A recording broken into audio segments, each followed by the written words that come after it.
Yeah, what's up, friends? Welcome back to Reboot, Session 7. We're live.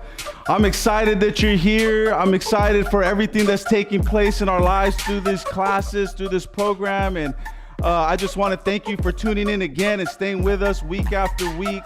Once again, don't forget, subscribe to the channel, like, comment, share. We appreciate all the love. We appreciate you guys sending us your messages, your comments, your tagging us on social media. We really appreciate that. And, over the last 6 weeks, we're now over the midway point, and we're going to be going towards the home stretch now. And over the first 6 weeks, we went over the introduction, went over self-awareness. We had some really, really cool remix sessions. We got a lot of good feedback from that. But now we're going to be going into self-control. And I know that we went over a lot of deep concepts in the first 6 weeks, and I was trying to set it up so that, in this next few weeks, we can start to put some context to it, and we can understand how we can start using this information to help us to become better. Because that's what it's all about. That's what personal development is all about. That's why we're doing Reboot. That's why we're tuning in and listening, is because we want to improve our lives, the quality of our lives, the quality of our thoughts. And so here tonight, we're going to be going into self-control. And I want to start by asking a question to you, like, what is it that you think everybody wants in life, or most people? And I want to tell you that most people, what they're looking for in life is they're looking to be happy. And I'm sure a lot of you can agree with that we all want to be happy, we want to have joy, and we want to have a fulfilled life. We want to feel like our life is full, and we have joy, and we have peace. So we could all agree to that. But I want to ask the question, because what I want us to understand is that different things. This is the tricky part about it. To one person, something makes them happy. To another person, something else makes them happy based on their passions, based on their goals, based on their vision for their life, right? So it's kind of hard to nail down, how do we have a happy life? But I do want to pinpoint some general things that I think all of us would like and would enjoy and would bring happiness to our lives. And the first one is like physical health. And the reason I want to point these things out is because I want us to know what we're aiming for. When we're talking about personal development and personal growth and becoming better, in which dimensions and how are we going to do that? What are we setting our goals for? Physical health. Nobody's hoping they get sick. Nobody wants to get sick. Being sick doesn't make anyone happy, right? But when you're healthy, when you're whole, your body's right, it feels good. And it brings joy, it brings happiness. And so it's important that we even appreciate that. A lot of times we take for granted the body that we have. This is all we got. Like, we need to take good care of this. This is our car. This is our vehicle. This is our house. We're going to live in this thing as long as we're in this three-dimensional reality here. And so it's important that we start to really think about that and take better care of our body. Another thing that makes people happy oftentimes is good relationships. Nobody wants to be arguing and fighting and always, disputing with their spouse or their children or their coworkers, their friends, right? We want to be able to have healthy relationships, have dialogue, conversations, understand each other's perspectives and opinions. That brings happiness. When you really have a good relationship with someone, that brings joy to our lives. Another one is financial stability. Everybody wants to be able to have financial freedom. We don't want to be begging and stressed out over money. We want to be in a place where if our kid wants something, needs something, we can give it to them, whether it's, get them something to eat or a toy or take your family on vacation. Maybe you have a cause you believe in, you want to give towards that cause. It feels good to be able to have the finances, to be stable and to give where you want to give and do the things that you want to do. That brings happiness to have that ability. The other thing is having significance. Everybody wants their life to matter. They want their life to have meaning and have purpose and have significance. And so that's why we're doing all this. That's what we're searching for. And throughout the previous weeks, I told you, if you want to find your purpose, follow your passion, because it's built in. The roadmap to your destiny is actually built inside of you. You're not going to find it outward. You're going to find it in here. And so it's so important that we focus on really narrowing down who we want to be in the big picture and what we want our life to mean for others and the people around us. Also, the last thing I want to point out that I think really brings joy and happiness in life is progress. You know, being able to set some goals and knock them down, being able to grow and see that you're accomplishing something in life and that you're moving forward. Nobody wants to just be stuck and stagnant and not going anywhere in life. There's joy and happiness when you feel like you're moving forward and things are clicking and you're starting to progress. So these are some things I think we can all agree upon that makes us happy. But let me ask this question. What is stopping us from experiencing the life that we want? What is stopping us from experiencing the life we want? And if we're honest with ourselves, it's going to be us, right? We're the only ones that are in our way. We're the ones controlling our own attitude, our words, our thoughts, our actions. We're controlling all of that, and that reality we're creating through how we are behaving and how we're acting, and we're creating the life we're experiencing. So how do we get out of our own way? How do we stop the self-sabotage? How do we stop tripping ourselves up? That's what this is all about. That's what Reboot is about. And listen, it's not going to happen overnight. You know, this is a process. I'm still in this process. I'm going to be in this process until my last breath. So what we're trying to learn here is a system that helps us to continue to grow. Like in the beginning, I told you, give a man a fish, feed him for a day. Teach a man to fish, feed him for a lifetime. I'm not trying to just give you a fish. I'm trying to teach you how to fish, teach you how to change things about yourself piece by piece so that you can be the person you want to be and you can attract the things that you want to attract inside of your life. Over the next couple of weeks, I want to focus on 3 core concepts that we're going to be talking about. And those core concepts are transcendence, which we talked a little bit about, and I want to clarify that tonight, make it a little bit easier, hopefully, to understand what I mean by when I talk about living in a transcendent life. And then also inner coherence, and we'll learn about that next week, and self-actualization. Now, these are big old 50-cent words, but don't worry about it. We're going to break it down, and we're going to try and simplify it so we can all understand and get this information and start applying it to our lives. But if you want to jump ahead, feel free to Google these words, Google these concepts, and start learning for yourself. I understand that there's no way that we can ever be perfect in life, right? We're not going to have a perfect life. That's not reality. That's not how this world works. It's not perfect, right?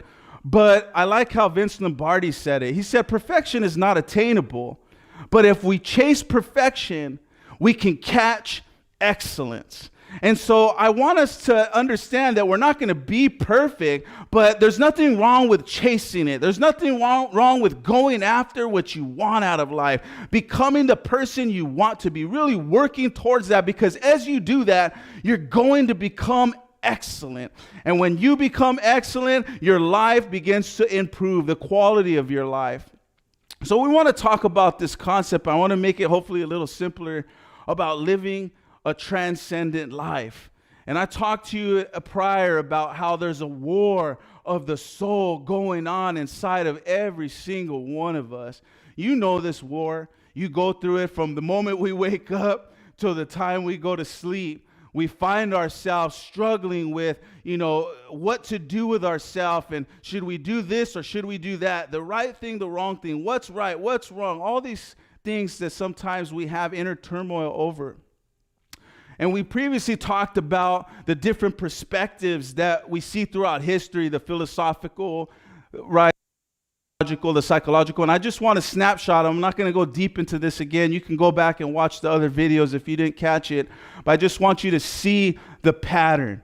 I want you to understand when I talk about transcendence and living a transcendent life, I want you to understand what that means. You see, the philosophical perspective, we've seen how Plato talked about the allegory of the charioteer being that person, that logical mind that's running the show, he's in charge, the will, the intellect. And then he talked about, we all have that our soul is broken in 3 parts, the logical mind, and then you have the dark horse, which is, the horse that the part of us that's our lower nature, the part of us that has no discipline, the part of us that gives in to every urge and doesn't know when to stop drinking, doesn't know when to stop, going around and flirting and being with everyone. And we just yield to the flesh, the carnal man, the material person, the lower nature. We just, whatever it wants to be satisfied. That horse is selfish and it's hard to tame, right? And we all have that savage in us. We all have the capacity to be that.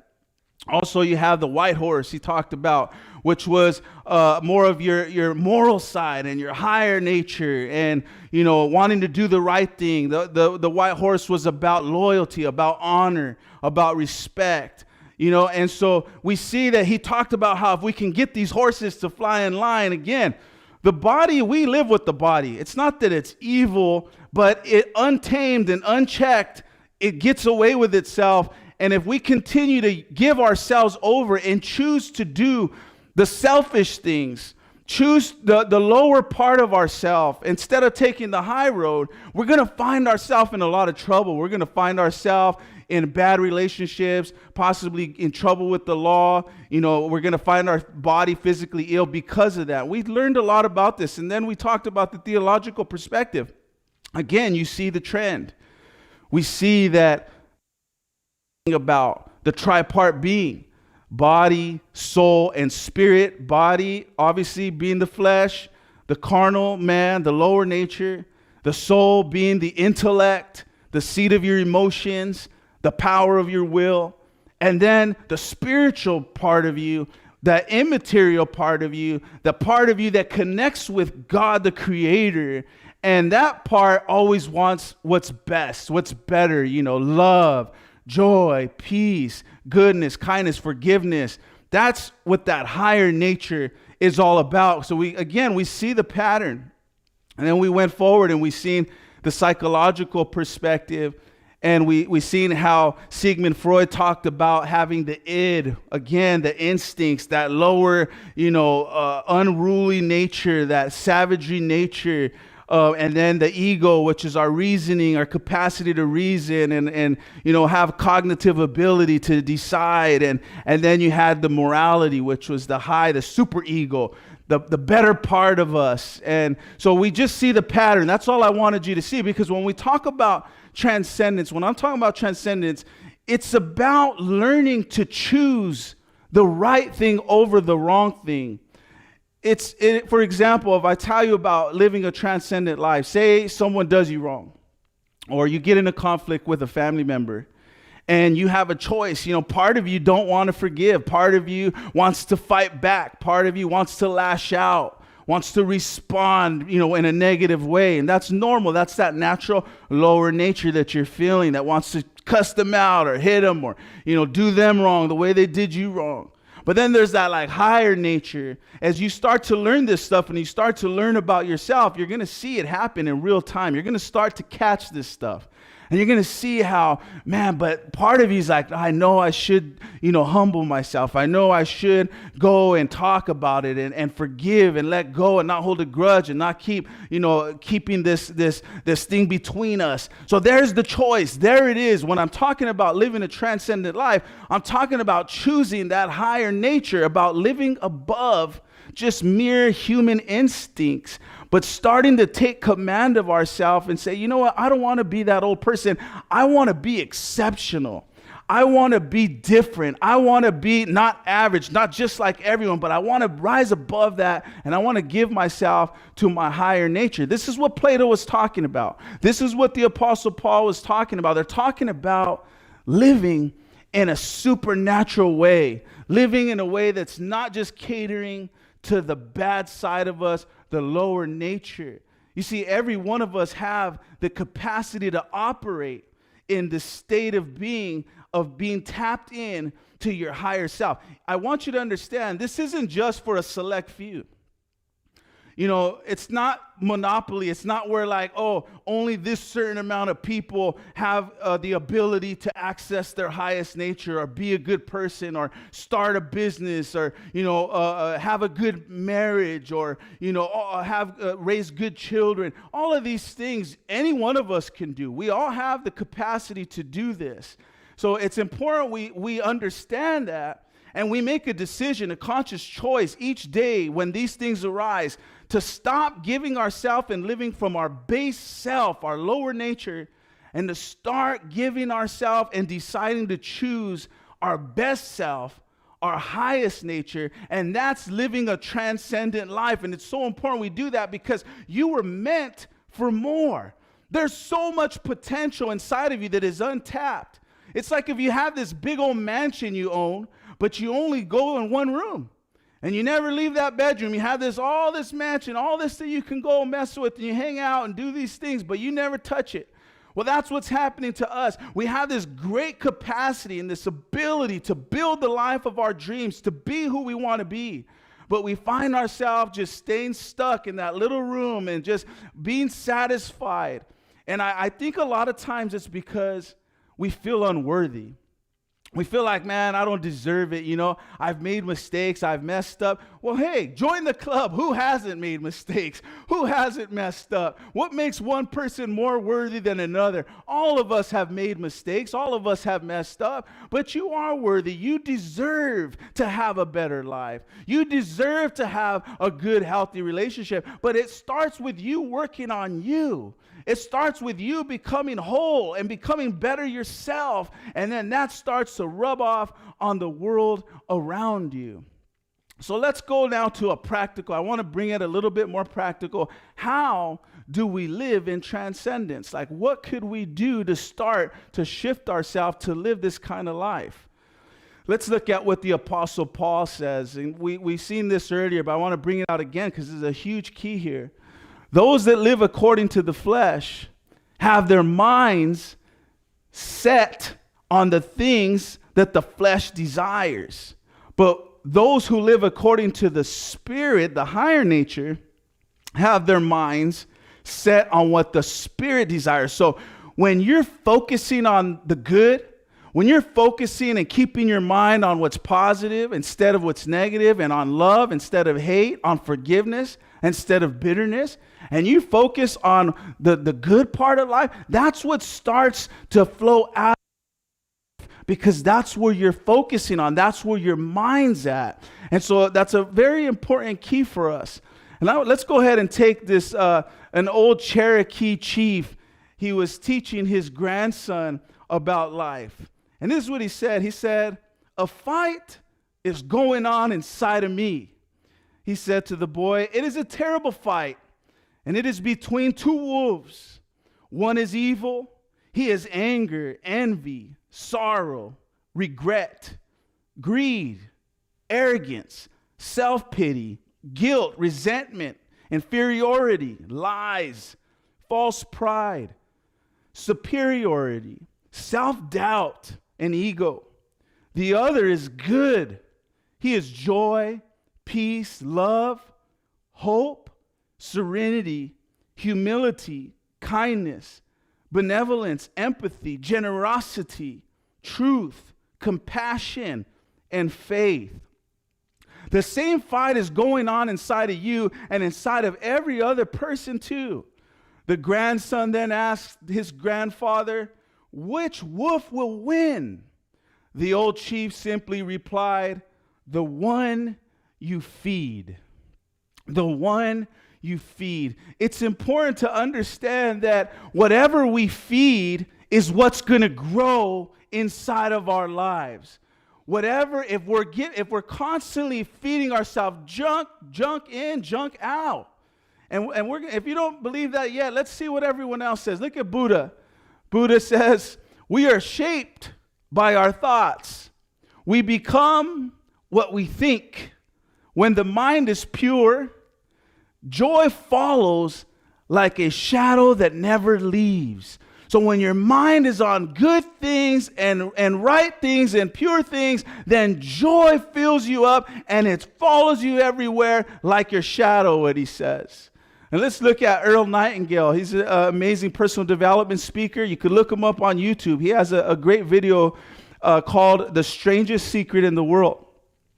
And he said, "We become what we think about most of the time," meaning what are we dwelling on? What are we thinking about all the time? that's what we become. That's what we produce within our lives. I want to ask you, what do you think about the most? What are you always focused on? You see, I understand that sometimes thoughts just pop in our head, but you can take control of those thoughts. You're not, the mind is not the master. You, the will, have the power to change your mind at any one moment. And so we have to, when our mind starts thinking negative, we don't have to give that thought some thought. We don't have to feed that negativity, but we could flip it. We can catch that thought in real time and say, look at how I'm thinking. And a good way to see what you're thinking about is how you're feeling. Whenever you start feeling sad, depressed, angry, frustrated, I want you to stop and think about, what am I thinking about? And then flip it. Say, you know what? I'm not going to focus my attention on my lack. I'm not going to focus my attention on trouble and problems, because all that's going to do is produce more of that in my life. But I'm going to start focusing on what I do have. I'm going to focus on the good that's happening in my life so that I can start to grow that and produce more of that. Let's look at what Lao Tzu says. He said, watch your thoughts. They become your words. Watch your words. They become your actions. Watch your actions. They become habits. Watch your habits. They become character. Watch your character. It becomes your destiny. So it all starts with thoughts, and you see this pattern, you see this process, and in the end, it yields you the end of your life and what you become. I think it's important that we understand this. But I want you to hear it. There's more to hear, and I've been saying this for a long time. Actually, over a decade ago, I was saying this. Let's go ahead and hear what this crazy guy has to say. But yet that's where we lead ourselves with what we feed ourselves. Nobody's sitting here saying, I want to be all that. What do you want to be? I want to be successful. I want to be a man or woman of God. I want to do things right? Isn't that true? We have the desire, so then how do I bring it about? How do I bring it to pass? It's by what I feed myself. My intake determines my outcome. Stop just existing. Stop just floating around and whatever comes my way today. Be deliberate in everything that you listen to, everything. And that's what we need to do. We need to be deliberate in what is coming into our gates, because our intake is determining our outcome. You see, if you ever wondered what was causing your thoughts, what is creating your thought life, it's what has been fed through your eyes and your ears. What is coming into the mind, that is producing the life that is coming out of you. So your intake determines your outcome. That's why it's so important that we control our content. We got to control our content. That's what, don't just let anything come in. You got to be a guard, protect, your mind, protect your heart, protect your peace. And look at what the great King Solomon said. He said, guard your heart above all else, for it determines the course of your life. Above all else, most important, he's saying, protect your heart. And when the Bible talks about heart, it's primarily referring to the ruling center of the whole person, meaning the spring of all desires, the seat of our will, our intellect, our feelings. It's talking about the soul. It's talking about the mind and the feelings. And that's what he's saying. Guard your heart, guard your thoughts, pay attention to what's coming in. Don't just, and even like people that just like to come and drop trash in your ear and gossip and talk junk, you got to be careful with that. I've had to tell people sometimes, hey, I don't need to hear all that. I'm sorry, if you want to talk about that somewhere else. I don't want to hear bad stuff about people. I can care less about gossip and all about people doing good. And I have to sometimes, because some people are just garbage, they'll just come and drop garbage all over you like you're a garbage can. You got to put a stop to some of that. But let's look at what Jesus said. Jesus said, a good man brings good things out of the good stored up in his heart, And an evil man brings evil things out of the evil stored up in his heart. For the mouth speaks what the heart is full of. And that's what's important to understand, that there's an overflow going on. I'm trying to help you understand the process. How are you going to live transcendent? How are you going to live from your higher nature if you're constantly giving yourself to the lower parts of you? All you do is listen to trash, listen to junk, watch all this junk that's feeding you all this. Of course, what's going to come out? What's going to come out is what you put into it. That's what Jesus is saying, that there's an overflow of what's in your heart, and that comes out in your life. Let's look at this analogy here. Your mind is like a factory. The ingredients you're putting into it will be used to make the final product, which is your life. And look at what's being poured in. Look at the trash, and look at what's coming out. Jeez. Most of us, that's what's coming out of our life, right? Just a bunch of crap, a bunch of nothing, a bunch of junk. Why? Because that's what we're putting inside of ourselves. Negativity, gossip, drama. And we're focused on all those things. And so what's going to come out of our life? The same. Garbage in, garbage out. Do you see the process? I told you, when we have thoughts, they create a feeling because our brain is connected to our whole nervous system through our spinal cord. And when we have a thought, that thought creates chemicals in our brain that sends messages to our body, and that's what creates feelings. That's what creates these emotions. And those thoughts, the more we feel it and we think about it, they start creating those neural pathways, those neural networks that I told you about. From brain cell to brain cell, they start to connect, and they make it easier to think about those things. That means your subconscious starts to automate the process because you kept focusing on it. You kept thinking that way. You kept getting angry over and over, feeding it in your mind. And that becomes a network. That becomes habits to us. And it's happening biologically. It's happening through our hardware.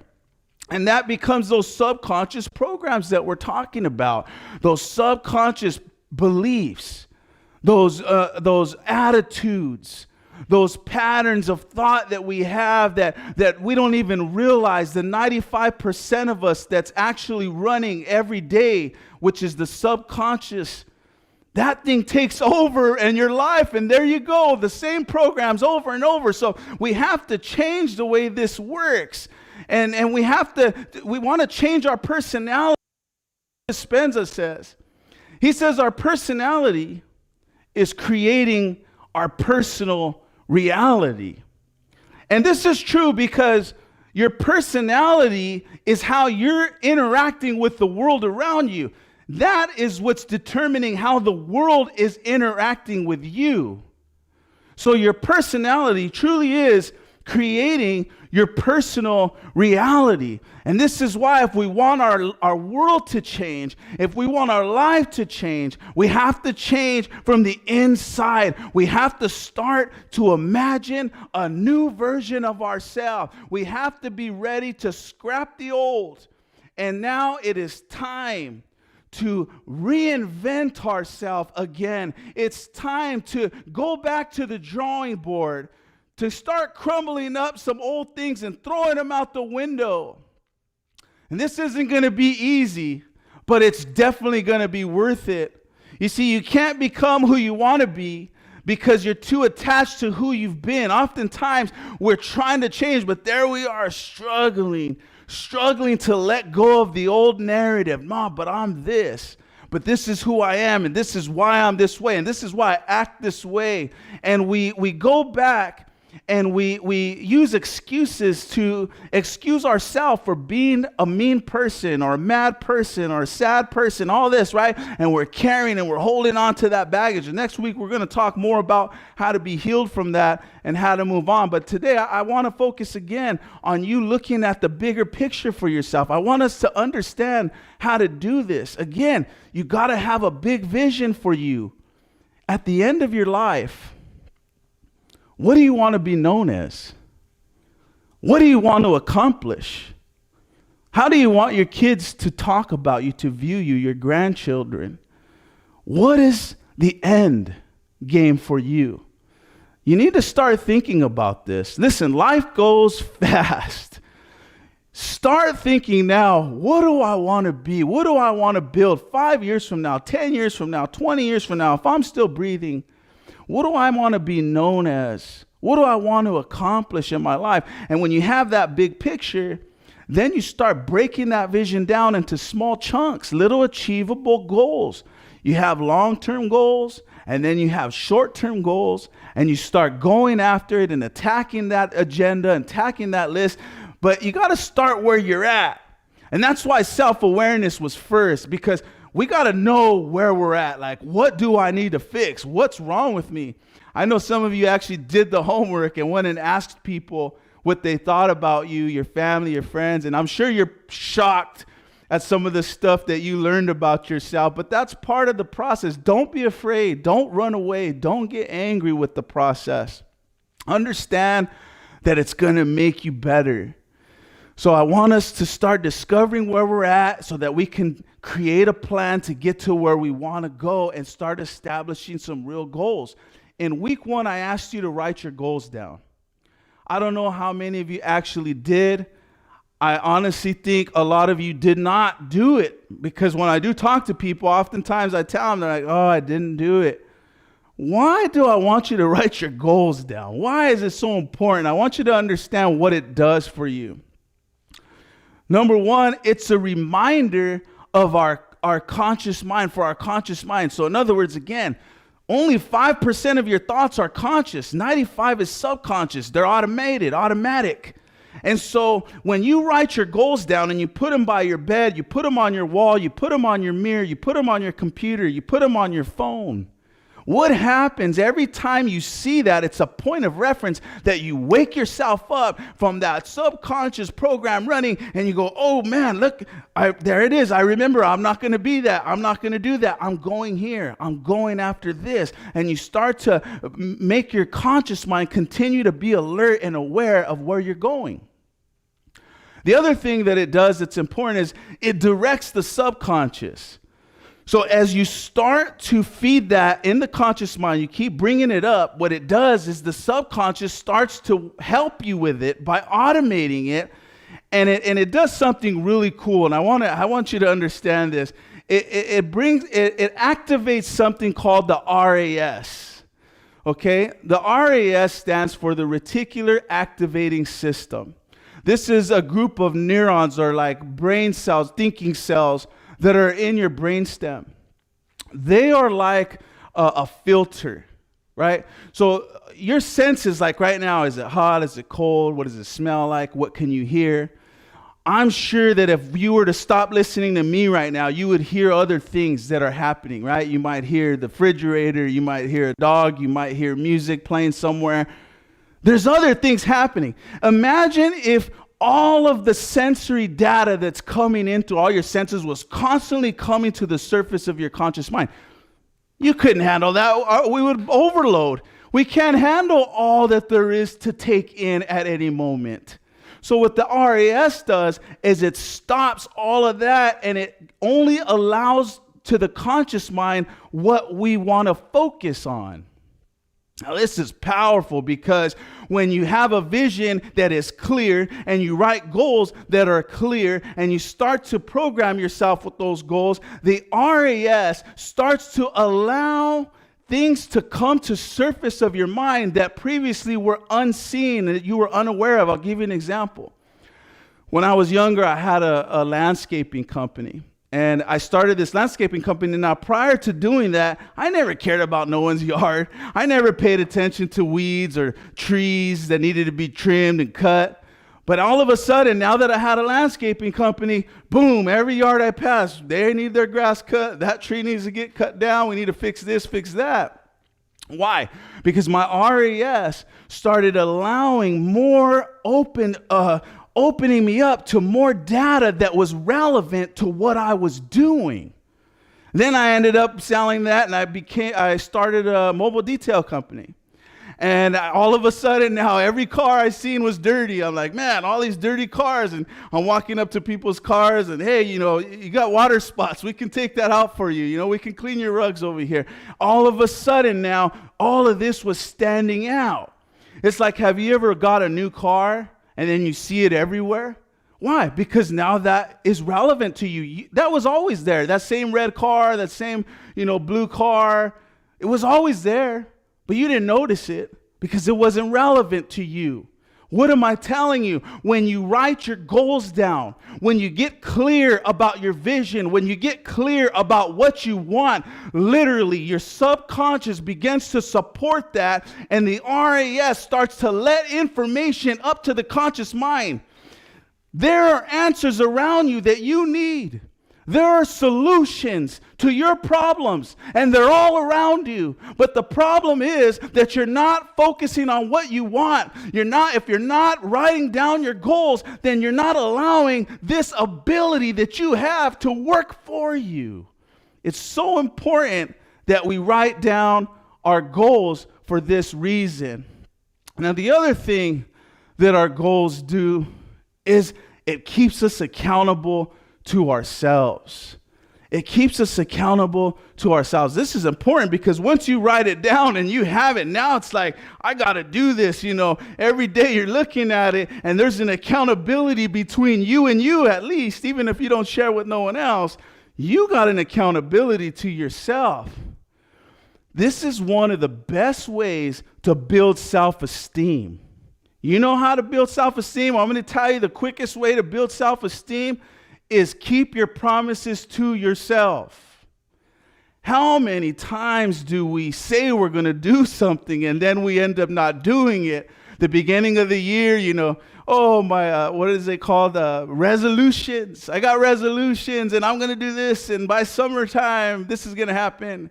But then we forget all about it. We're back to being the same old us. Nothing ever changes because we didn't write down our goals and we didn't keep ourselves accountable to those goals.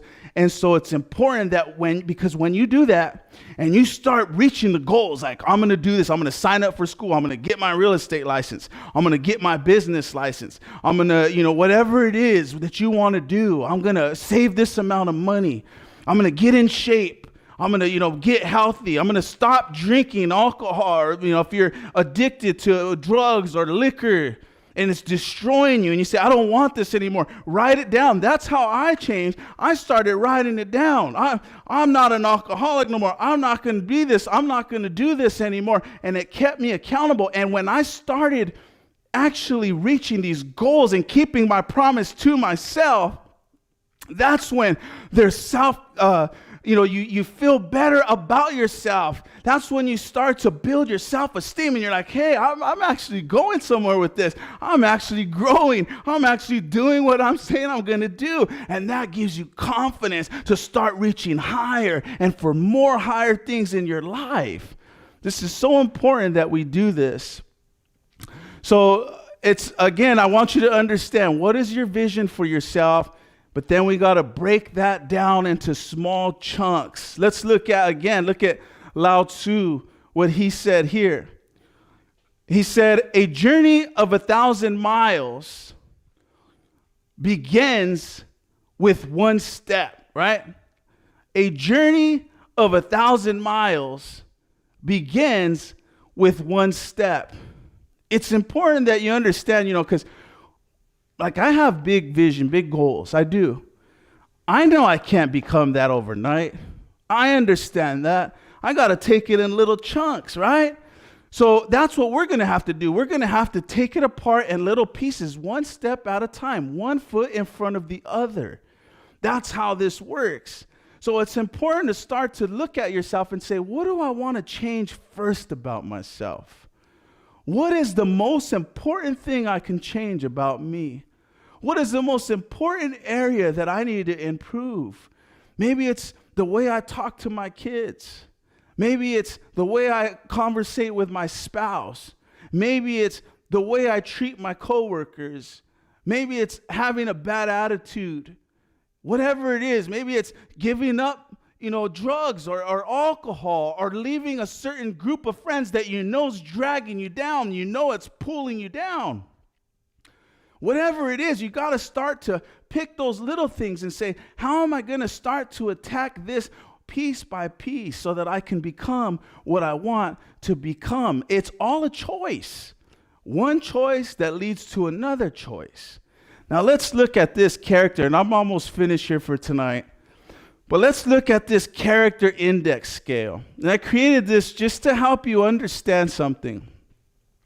We all have the capacity, I told you earlier, to be good or bad, to have that savage part of us or that better part of us, right?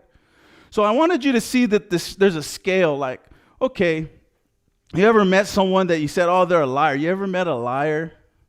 They lie and lie, right? What does it say down there at the bottom? Consistency creates legacy. In other words, you're known for what you do often. Not what you do here and there, but what your character is what you repeatedly do. Okay? Because we all have the potential to do either or at any given moment. There's someone that could be a liar, they lie every day, and they could decide to change that. And they could make a decision. I'm going to tell the truth today. I'm not going to lie about that anymore. And then all of a sudden, that one choice leads to another choice. And now that I didn't lie, I'm not going to lie about this. And I'm not going to lie about that. And you start to move that scale over. And the other way is true as well. You can be honest all your life, and then all of a sudden you go through something, you start lying. One little lie leads to another lie and another lie. Now you're moving your character in the opposite direction. So you can look at this in any way. Let's look at being lazy. Maybe you wake up and, I don't want to do anything. I don't feel like it. Like going to the gym. I recently just got a gym membership. And at first, I never really liked going to the gym. Like, honestly, I'd rather work out at home.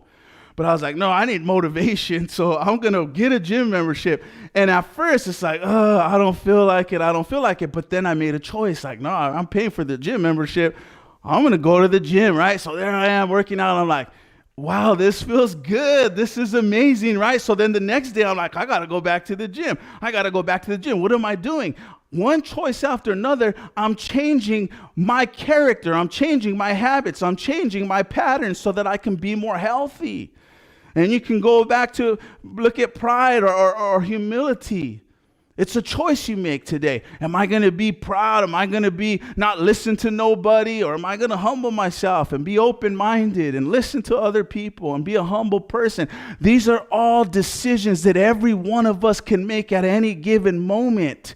Whether you're grateful or whether you're ungrateful. Are you going to wake up tomorrow and are you going to start counting your blessings? When I wake up in the morning, that's the first thing I do is I say, thank you, thank you, thank you. Every morning I wake up, thank you, thank you, thank you. I'm choosing deliberately to start thanking my Creator and being grateful for the body that I have and the health that I have and the family that I have, the friends that I have. Instead of focusing on what I don't have, I focus on what I do have. And that's why things are growing for me. I'm still in this process. I have a long way to go. I have so much more I want to accomplish.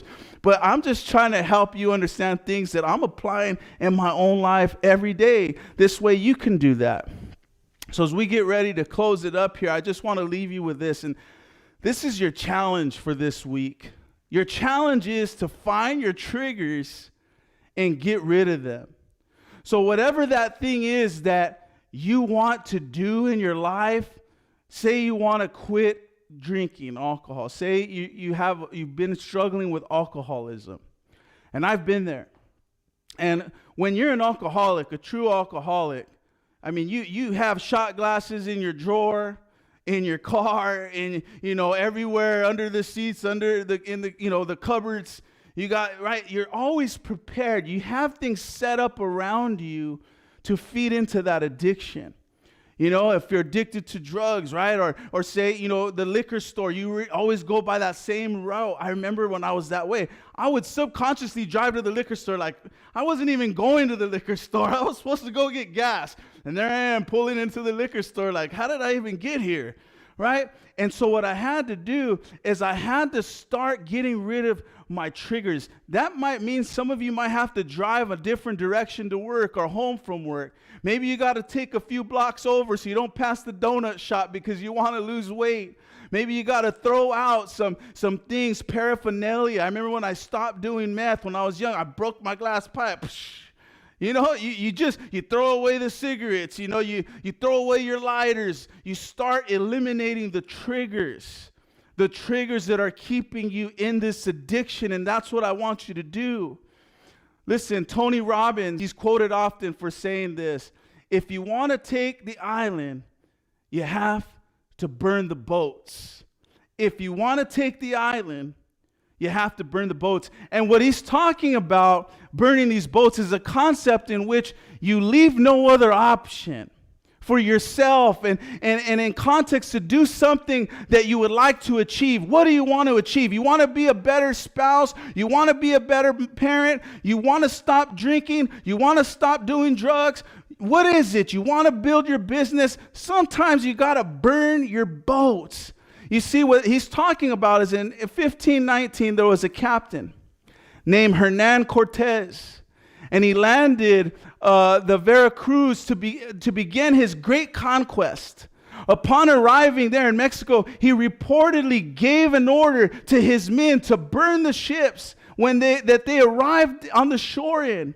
In essence, what he told them is, there is no other option. We're either going to conquer or we're going to die. And that's what I want you to understand here tonight. That's what I'm going to leave you with. I want you to get stirred up inside of yourself, so much so that you burn your boats, whatever that boat is. Leave there be no other option. There's no plan B. There's no going back. You cross the line. From this point on, you're going forward. You're going to be a new person. You're taking control of yourself and you're taking control of your destiny. I know you can do it, my friends.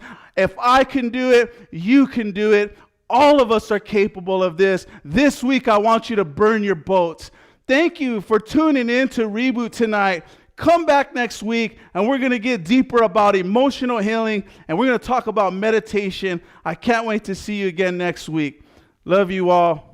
Thank you for coming to Reboot.